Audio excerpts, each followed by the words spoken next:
kind of funny. It carried me, Kevin, and Eddie. After we went up Marin, I wanted to visit Eric. Eric wasn't home, so I, Kevin, and Eddie met up with Aunt Vilma, who told us that she thinks she and our parents have sheltered us too much, making life difficult for us. She didn't. She did. Oh yeah.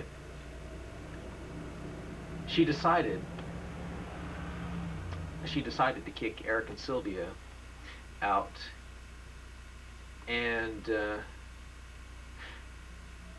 yeah, Eric and Sylvia out. She decided to kick Eric out, and now he and Sylvia are struggling in San Francisco.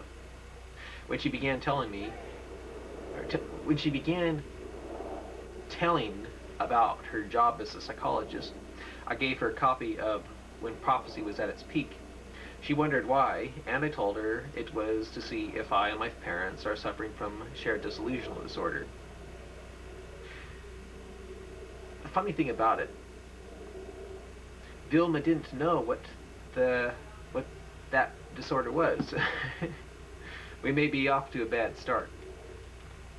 I thought it would be cheaper to have her examine the book than from a psychologist outside the family. Besides, if she finds it amazing, maybe she'll be able to write a psychological thesis on it, on shared disillusional disorder.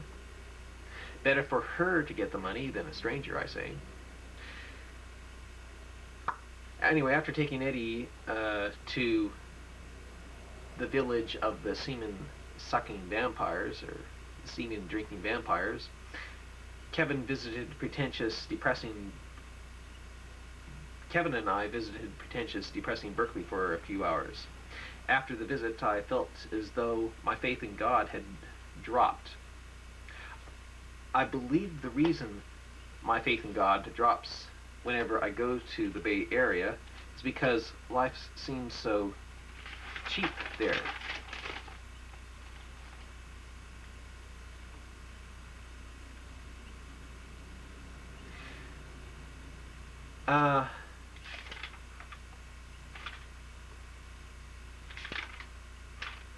Nice friendly Eddie is doing who knows what, and everyone else is doing their own thing.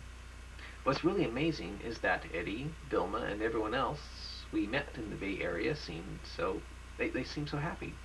And God seems so far from them.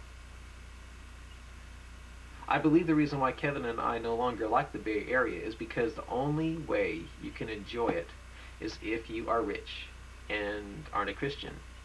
If you're a Christian, you're usually poor, and you just watch the pretty young girls in Telegraph with their boyfriends who have